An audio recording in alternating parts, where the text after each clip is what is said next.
Hey everyone, my name is Kinko Clicks and welcome back to Dream Daddy. We're just about to go out on the town, meet us some hunks. Wow, I guess I really didn't think this plan through. I'm not entirely sure where the closest bar is and Amanda still hasn't shown me how to use that GPS on my phone, so I'm just gonna pick a direction and walk in it. Let's go this way. Cool, okay, we're marching. We're marching in the directions of the game. Any game, really. In the distance, could it be? A big burned out neon sign hangs above a tiny dive bar. Jim and Kim's hut. Alright, it'll do. This bar is small and dimly lit. The crack of pool balls sound in the back as patrons laugh and joke. A string of multicoloured Christmas lights hover above the bartender. I can tell if he's Jim or Kim. I pull up a seat at the bar. What'll it be? One beer, please. Sure thing, boss. The bartender slides me an ice cold beer. I take a sip and enjoy the refreshing taste. Say, are you Jim or Kim? I'm Neil. Oh. I awkwardly turn my attention to the game, which is playing on one of the TVs on the wall. As luck would have it, my team of preference is on. It's not only playing, but it's currently in the lead, which is always a good thing. The brightly coloured mascot, which is some kind of animal, does cartwheels. I certainly cheer on my favourite team, hoping that I don't get into any confrontational arguments with a fan on the opposing team. Several people in this bar are wearing the distinctive colours of the team that I dislike, although I believe from the demeanour that, like me, the passion for their team is all in good fun. Hey, sailor. A middle-aged woman holding a nearly empty wine glass slides up to the bar and sits uncomfortably close to me. Hey, sailor. Oh, hello. Good to see fresh meat here. I'm Mary. Come here often? Oh, no, I actually just moved to this part of town today. I'm Kinko, by the way. Huh? Are you watching the game? Yeah, my preferred team is in the lead. If they keep this up, they'll win the game with ease. Hey. Oh, I love that team. And I love that game. I love someone who knows their way around balls. Oh my god. I'm getting the impression she's a little drunk. Buy a gal a drink? Sure. I almost reluctantly signal the bartender to order Mary another glass of wine. Neil jokes back and forth with Mary. They're clearly friends and this clearly isn't her first time doing this. She tips her glass at me. Suppose I gotta keep you company now. So what do you want to know? What's your deal? What do you think of the game? What's the latest gossip around here? You came to the right board. I'm an observer. I watch people. I see everything. Know everyone. Nothing gets past me. So... Come on. So what? I thought you were gonna... I forgot what we were talking about. About the gossip? You said nothing gets past you? Oh, right. I'm also a steel trap. Confidential to a fault. So, what else can you tell me about this part of town? It's quiet, that's for sure. If you want an idyllic little life with the white picket fences, this is the place to do it. But every town has its secrets, you know. She takes a sip of her drink. That was a little too ominous for my taste. She leans closer. Would you like to learn some of my secrets? Oh boy. Maybe some other time. Suit yourself, sailor. Mary saunters off, setting her sight on the newest bar patron to enter. I happily watch the game over another beer. The game has gotten close in terms of points, a little too close than what I'm comfortable with. After a practically skilled player scores a number of points for the other team, putting them in the lead, I hear an affirmative grunt from another man at the bar. Go team! It's the brooding man from the coffee spoon. He sits alone, sipping whiskey and watching the game as well. Enjoying the game? I am. Now we're winning. Oh, we must be rooting for different teams. In my opinion, my team is far superior. I have to disagree with that based upon our win-loss record. I'd say that my team is superior. That's where you're wrong. Since as it stands right now, my team is beating yours. The conversation ends and we both go back to silently rooting for our respective teams. The game is close, with both sides playing their hardest to win. But in the end, my team prevails. Quiet cheers ripple throughout the bar. I raise a respectful glass at the man drinking whiskey. He raises his in response. An unspoken truce is formed between us, based on our mutual love for the game. He motions to the bartender, who pours 2 glasses of whiskey. The man sides one over to me. The name's Robert. Thanks, I'll Kinko. You must be new here. Mary already hit on you? Yeah. Robert chuckles. She She's a peach. Well, you picked the best bar in town. As slimy as it is, you'll never find a better spot than Jim and Kim's. Is that actually a Jim or Kim that runs this place? No, that'll be Neil. Neil waves from across the bar. Good guy, Neil. Not enough Neils in this world. Okay. You a whiskey fella or a beer fella? Beer, but I drink most things. You like shots? I love shots. Oh, damn! Thank God. Robert nods to Neil, who serves up 2 shots of whiskey. He hands one to me. Here's to your health. We take the shots. The whiskey burns going down, but I try my hardest to look tough. Wait, I think this is what making friends is. Okay, Kinko. This guy is out of my friend league, but I think if I play my cards right, we'll be pals in no time. Compliment his cool leather jacket. Compliment his rugged good looks. Compliment his hand tattoo. Yeah, that's a good conversations thing, right? I'm like the most socially awkward person ever. Like I can't string proper like conversations with people. I can't even string a proper conversation with myself. You know, so especially when it's like someone like I idolize and I like meet them and I'm just like, words. I like your tattoo. What does it mean? Oh, shit. It's a reminder. I wait for him to elaborate, but he seems like he's done talking. Man, this guy is mysterious and cool. Way cooler than I am, at least. Robert signals to the bartender for another round. What are you doing here tonight? My daughter kicked me out of the house, running from my problems, trying to make friends. Trying to make friends? I'm new in town, figured it might be good to put myself out there. You seem pretty cool. The key to being cool is acting like you don't care about anything, but actually care very deeply about everything to the point where it's debilitating. Really? Robert downs the rest of his drink. Of course not. He gets up. Be right back. Got a pat on my nose. Never seen Robert this talkative. He must like you. I guess so. I gotta admit that Robert has a gruff charm to him. If a guy like that thinks I'm cool, then I really must be. Robert comes back from the bathroom and grabs his leather jacket. I'm gonna go home. You heading my way? Robert and I leave the bar and find ourselves walking in the same direction. I live in this cul-de-sac down the way. Does everybody live there? Me too. We just finished unpacking today. Great place to be. Good neighbours. Well, some of them. Who's that? We get to Robert's house, which is just a few houses away from mine. We stop, and he turns to me. I don't kiss and tell, Kingo. Oh? So, are we doing this? Oh my God. What? You know, do you want to come inside or not? A wave of realization rushes over me. I blush. Lay it on smooth. No thank you. Well, there might be better options in town. Just lay it on smooth. Well, I don't see why not. That sounded smoother in my head. Let's do it. I follow him up the door. He fumbles his keys for a second and unlocks the door, leading me inside. The moment the door closes behind us, he pushes me up against the wall and kisses me, grabbing my hips. Come on. Oh my God. Robert takes my hand, leads me up the stairs and into what I assume is his bedroom, but it's so dark that I can't see anything. But Robert's intense expression. He kisses me again, and I can hear him shucking off his jacket. I clumsily take off mine too. His hands roam down my chest, and suddenly he's tugging up my belt. I don't normally do this. Do you want to stop? No. No. Good. Robert continues to unbuckle my belt and guides me to the bed. Oh my God, look away, children! Let's have some fun. I was hoping there's gonna be some sound effects in. Sunlight streams in between the slats of the blinds. My head is pounding. I really overdid it last night. Wait a minute, this isn't my old house or my new house. Oh, right. I look around for Robert but find myself alone. Hello? There's a clatter from the bathroom and the door opens. Robert is fully dressed and grabs his keys. That was fun. Yeah, it was. Oh. You should go. That certainly was not what I was expecting. Well, talk to you later? Robert cracks a smile. Sure. Your clothes are over there. I hastily get dressed and show myself out. The sun is unbearably bright. I need to lie down. I start to make my way back home when I suddenly remember... Amanda!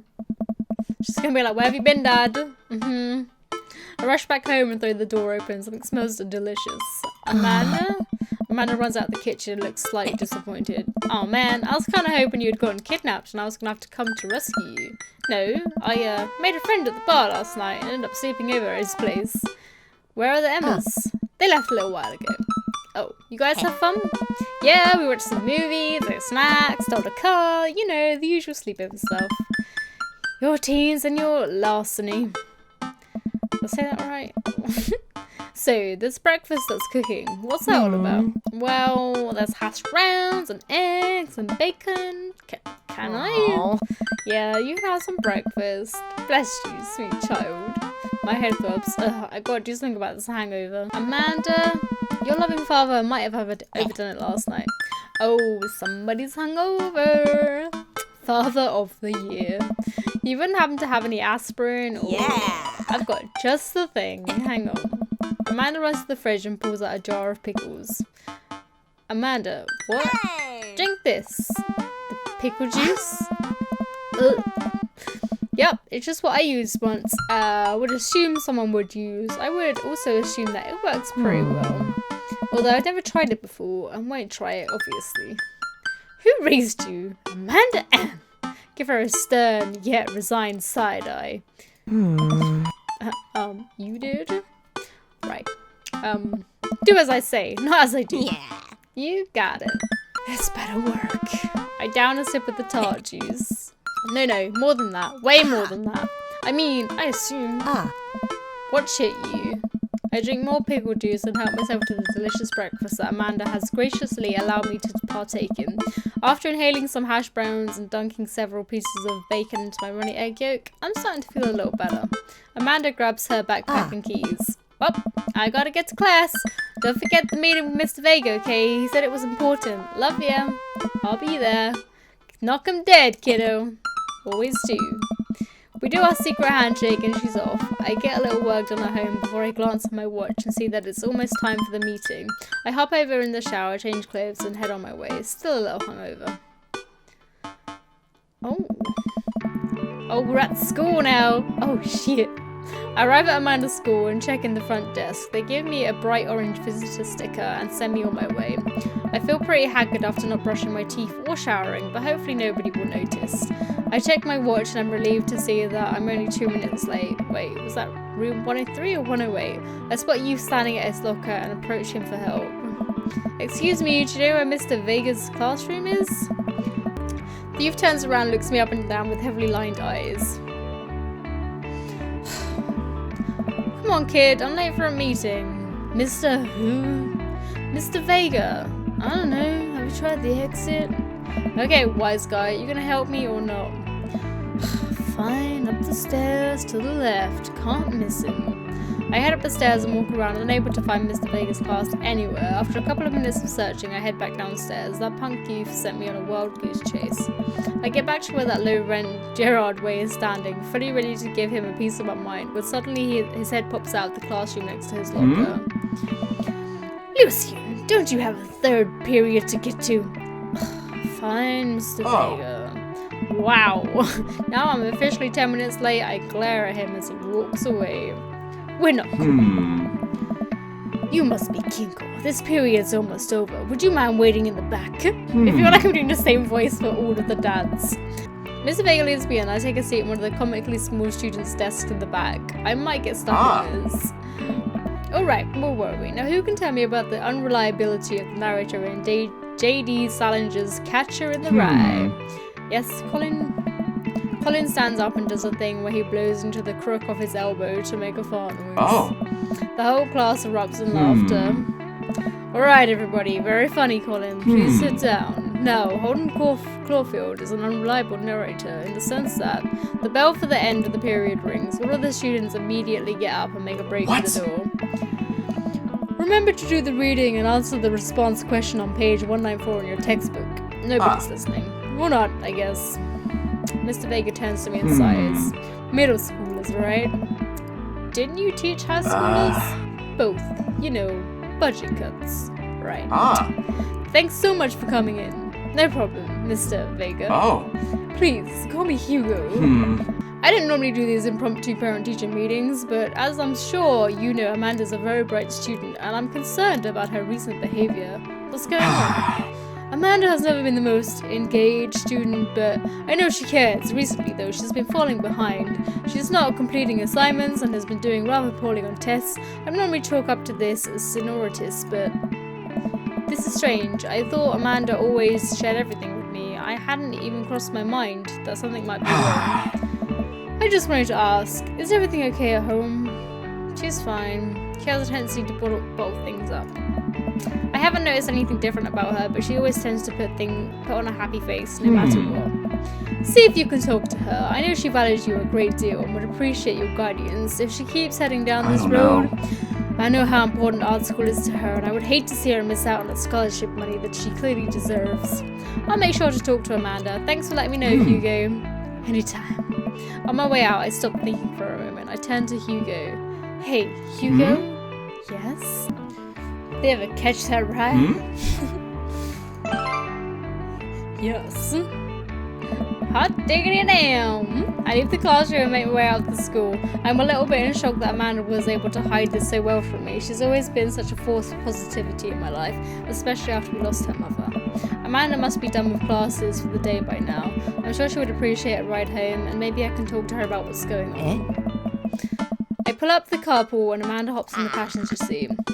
So, did you have fun gossiping about me? Mr. Vega and I actually just gossiped about our celebrity crushes. So you talked about Mario Battalion the whole time. It was a very productive meeting. I'm pretty hungry. Can we grab some dinner? Sure thing. We can go make something at home. Let's go to the mall food court. Does that sound good to you? Yeah, sure. Why the mall? Jeez, can't Dad take his daughter out to the mall? Will you buy me things? I will buy you a thing. Singular. Sounds like a deal to me. We drive in silence for a short while. Amanda plays a game on her phone. I should say something. You know, sometimes when a kid gets older, they find that they have to keep things hidden from their parents, and that's okay because sometimes that's what kids do. And that's okay, but also sometimes it's good to have their parents' perspective because, you know, maybe the parents have also dealt with similar situations, and maybe they're a little cooler than you give them credit for. Anyway, what I'm trying to say is that it's good to share. Love you. Have you been reading my tweets? You have Twitter? What? Never mind. Look, sweetie, Mr. Vega said you haven't been participating in class and that you're not tuning things in. Oh, I'm fine, Pops. Sonorities and all that. I thought you liked Mr. Vega's class. It's fine. He's fine. We pull up to a stop and I eye Amanda. She's still texting. I want you to know that you can talk to me about anything. I can tell that whatever it is, she doesn't want me knowing about it. That's frustrating. I heard MRR's going to that fancy art school in California. That's exciting. Yup. Are you bummed that you guys aren't going to the same school? Yup. Amanda keeps texting. She stifles a laugh. What's so funny? I don't think you get it. Okay.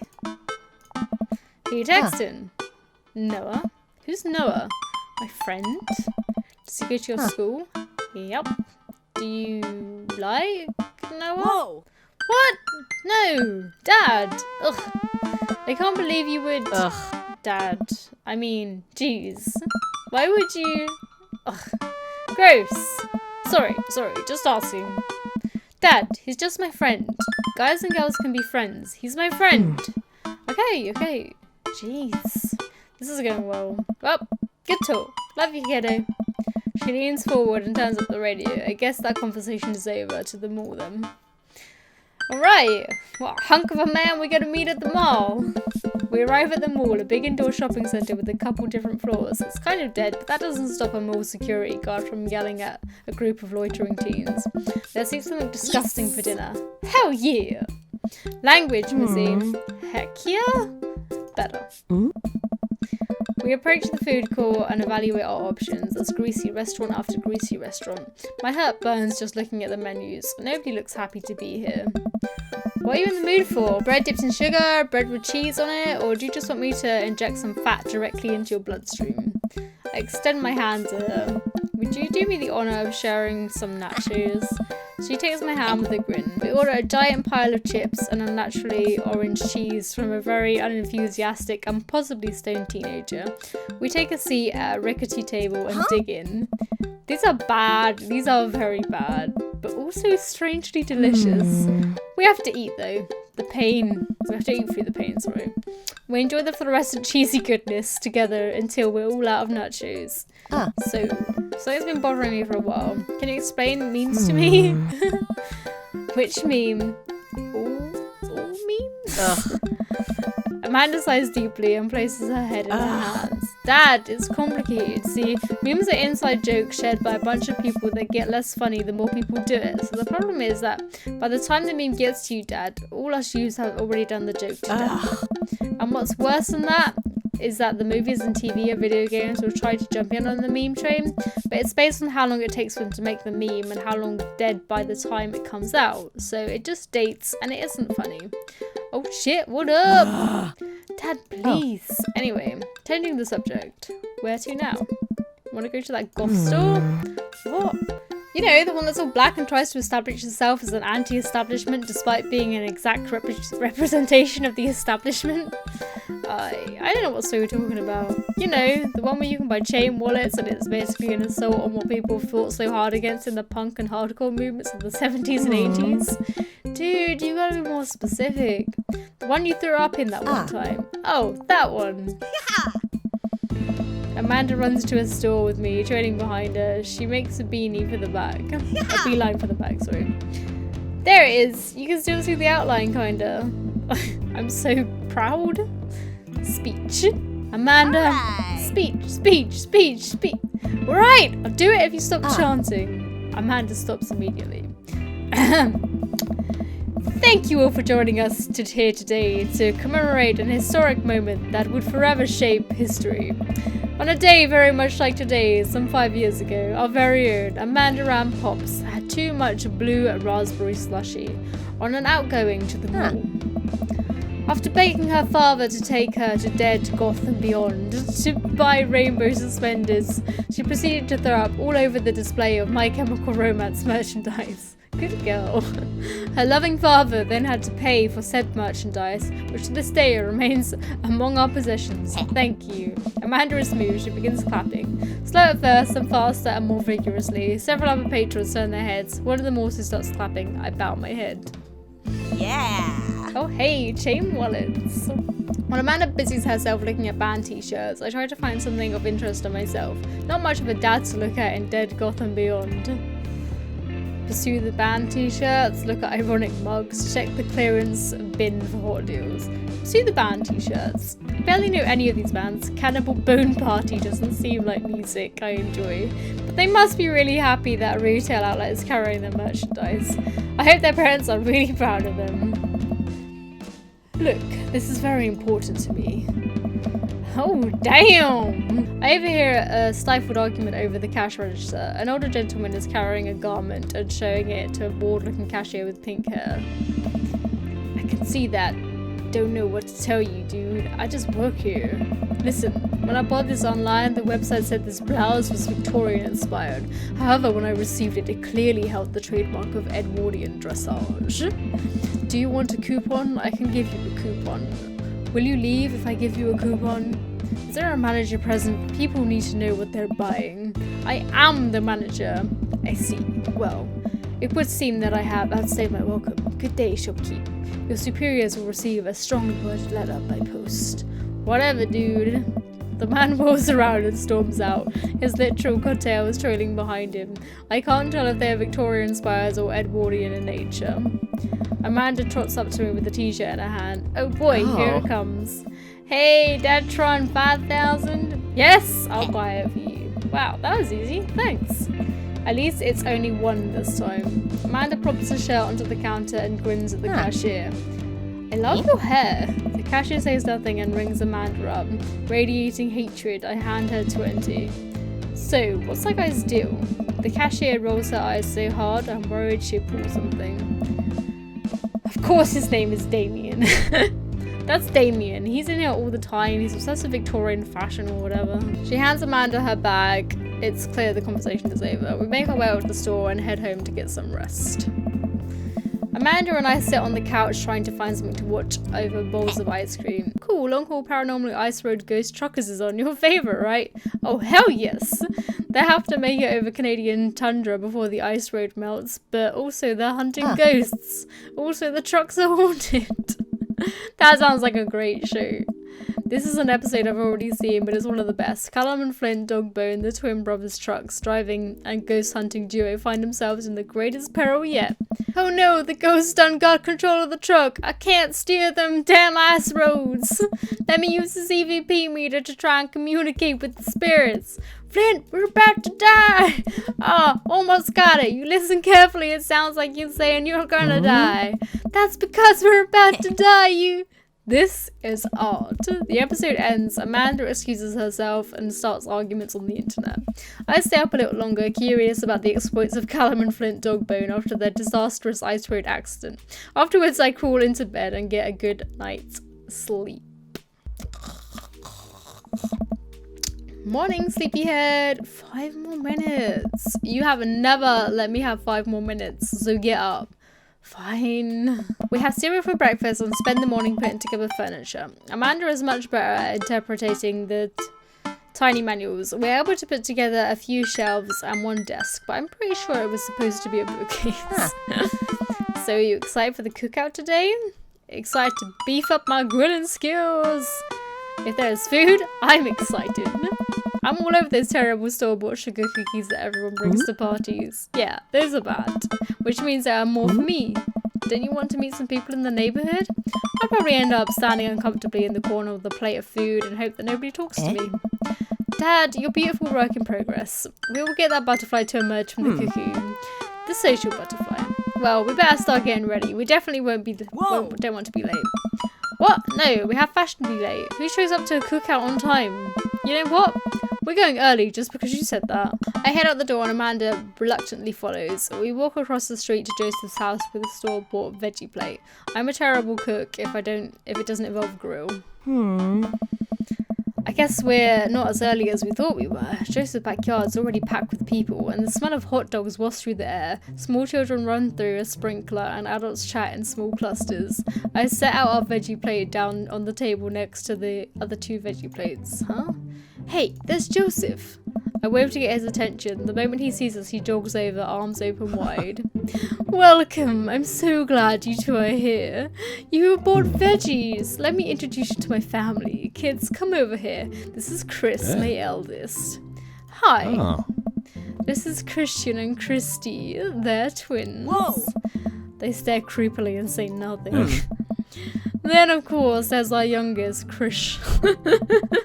Wait, where is Krish? Maybe Mary put him in his crib. Oh no, that's the one from the bar the other night. What's she doing here? Oh, snap! Oh, and just how could I forget my lovely wife, Mary? Joseph pecks her on the cheek. She smiles. Ah, Mary, sweetheart. Did you put Krish to bed? I'll have to go look for him. What? You'll have to? Mary, this is our new neighbor, Kiko, and his daughter, Amanda.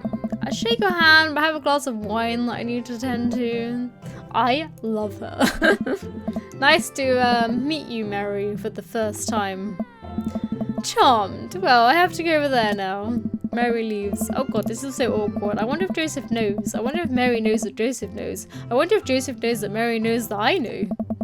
It takes a lot of my energy not to run away from the barbecue and start fresh in the new city. My wife has a wonderful sense of humour. But please, you two enjoy the barbecue. All these guys are really excited to meet you. Hey, Kinko, have you met Brian yet? Who? Hey, Brian, come over for a sec. A man in a loud Hawaiian shirt jogs up to me.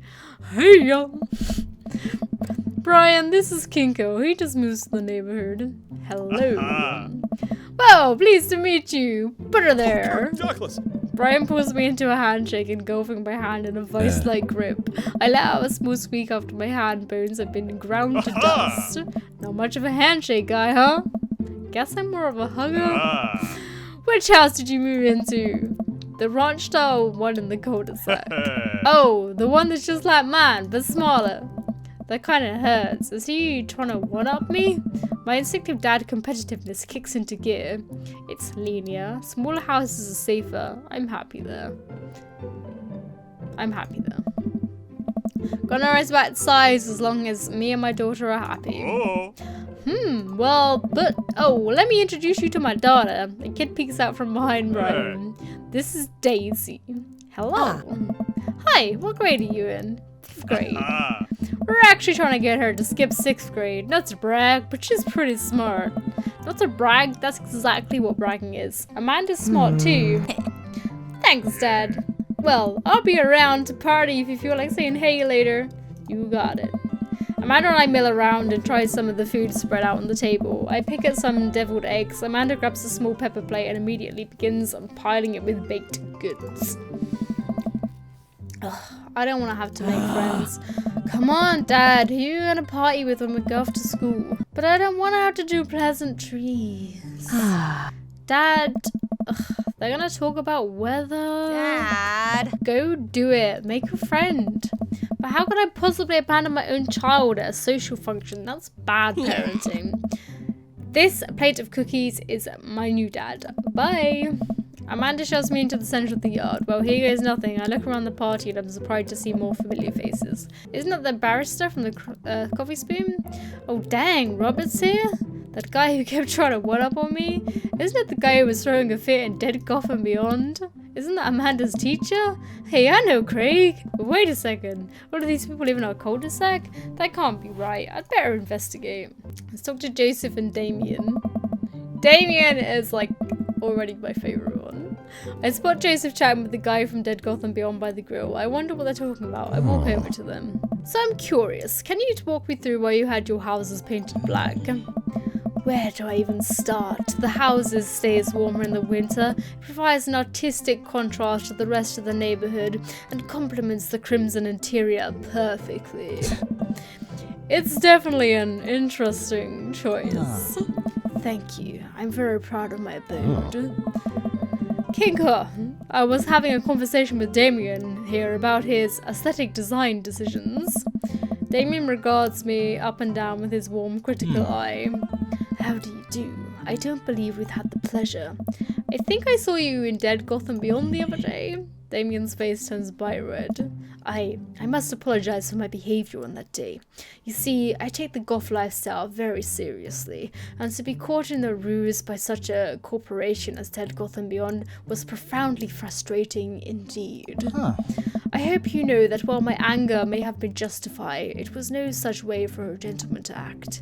It's okay, ma'am. Do tell me about yourself. Are you new to the area? Yes, my daughter and I just moved in the other day. She's the one that I took to Dead Gotham Beyond. Very good taste on her part. Does she partake in the goth lifestyle? I think for a second I look over to Amanda, who's hanging out with some of the older kids in the neighborhood. Hey Amanda, would you consider yourself goth? Amanda yells back. I wouldn't necessarily try to fall under one specific label, but I guess if I had to choose, I would more describe myself as a twee hipster with some normcore leanings. Bats are cool though. Pity. Are you enjoying the party so far? Oh, definitely. Thank you so much for putting this on. It's nice to be in a cul-de-sac where everyone is so friendly and welcoming. Amanda walks up to the conversation. I also like The Lost Boys a lot. A really good movie. Does that count as goth? That it would, my dear. I don't believe we've had the pleasure of meeting. Damien Bloodmarch, at your service. Damien finishes the sentence with a flourish and a bow, producing a single rose and offering it to Amanda. Amanda blushes and returns the gesture with a curtsy. My, do you know how to treat a lady? Hello, Amanda. Seemingly out of nowhere, Joseph twins kid appear.